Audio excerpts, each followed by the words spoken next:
Bonjour à tous, aujourd'hui nous allons partir donc pour le premier boss du quartier de la peste, donc note le porte-peste, avec toujours le même deck. Alors note le porte-peste, il a un petit pouvoir héroïque assez différent des précédents boss, parce que lui il s'active à chaque fois que je perds une de mes créatures. En fait à chaque fois que je perds l'une de mes créatures, il gagne une créature, donc un squelette, qui a un point de dégâts et un point de vie. Donc, ce que je vais faire, c'est que je vais totalement changer ma main pour commencer.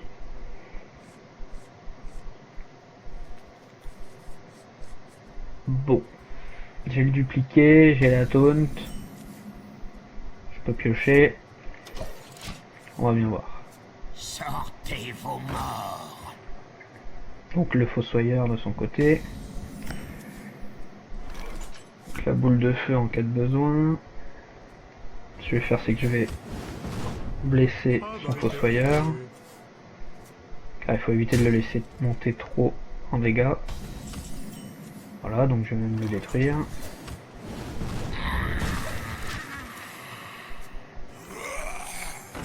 Donc le forgeron squelettique qui a comme râle d'agonie l'effet de détruire l'arme adverse. En l'occurrence je n'ai pas d'arme donc ça ne me dérange pas. Ce que je vais faire, c'est que je vais mettre le dupliqué et c'est tout. Donc voilà, donc il a des secrets de mage. Donc forcément il a des contresorts, enfin il a vraiment une multitude de secrets que vous verrez. Parce que évidemment je ne joue pas avec tous les secrets qui existent. J'invoque le maître bouclier de Sen'jin pour au préalable le dupliquer plus tard. Je vais mettre un William de mana aussi. Ok, donc il utilise la pièce pour jouer une plus grosse carte. Alors évidemment la peste. Ça me fait quand même dupliquer mon maître bouclier de Sen'jin, ça m'a embêté que ce soit l'inverse. Donc du coup, il vient de récupérer 2 squelettes. Donc, ce que je vais faire, c'est que je vais mettre une entité miroir. Et je vais piocher 2 cartes.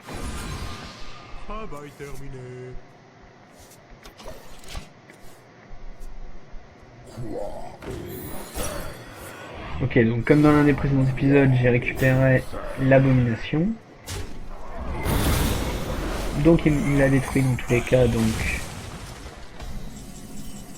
ça ne me dérange pas, alors pas du tout. Je vais faire le projectile des arcanes en espérant qu'il va au moins mettre un coup. Parfait. Comme ça me permet de tout clean. Bon, du coup il l'a dupliqué, mais ça c'est pas très grave. Et je vais mettre une des provocations. S'il me remet l'abomination, j'ai la métamorphose qui me permettra d'éviter d'avoir du 2 de dégâts en zone, quoi. D'ailleurs c'est ce que je vais faire tout de suite. En mettant le William de mana pour le booster grâce à ça. Et je vais la détruire. Il faut pas oublier qu'il en a encore un autre, donc c'est pour ça que j'évite de mettre trop de cartes, parce qu'il va probablement la mettre dans le tour suivant. Voilà. Donc là j'ai rien pour contrer, enfin pour éviter surtout de me prendre du -2 en zone. Donc ce que je vais faire, c'est que je vais endommager cette carte, détruire celle-ci avec la boule de feu. Du coup ça met un 2 en zone, mais ça c'est pas très grave.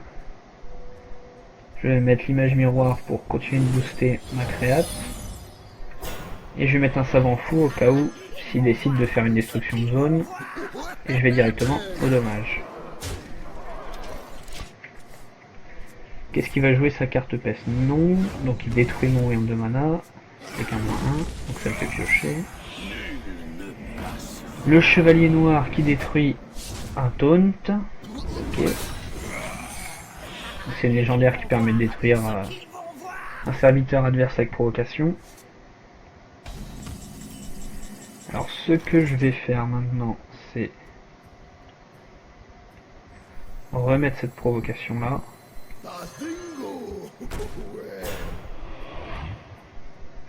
Imbécile! Alors j'ai pas trop envie de détruire son savant fou. Ce que je vais faire, c'est que je vais me préparer un dupliqué et faire une Nova Gire histoire de contrôler son board. Et je vais aller directement aux dégâts. Parce que prendre le risque de détruire son savant fou, même avec le mien. D'accord, donc une goule instable qui inflige un dégât à tout le board quand elle est détruite.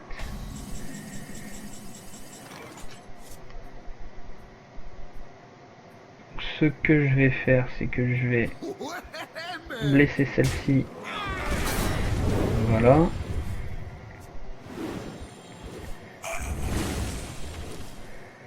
Donc là, forcément, avec son maître de culte, il a pioché pour chacun des serviteurs qui est mort.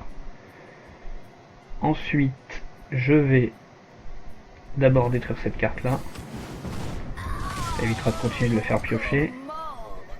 Je vais mettre le commissaire-priseur pour rentabiliser au maximum ce sort qui va me permettre de geler le chevalier noir. Et je vais aller directement aux dégâts. Donc à moins d'une provocation ou d'un secret qui permet d'être invulnérable. Alors là il va récupérer un secret que ça m'en fout.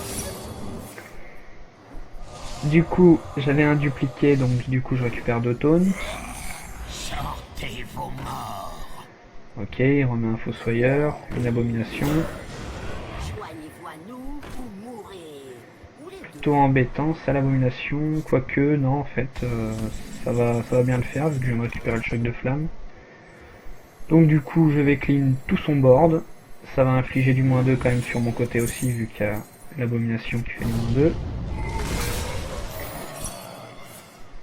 Donc il duplique, ça va.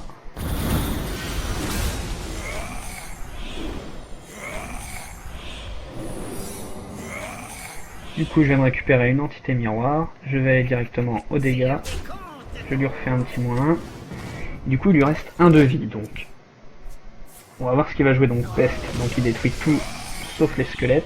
Vous me rejoindrez tous dans la mort. Et je viens de copier son nécro-chevalier, donc on peut dire que c'est gagné.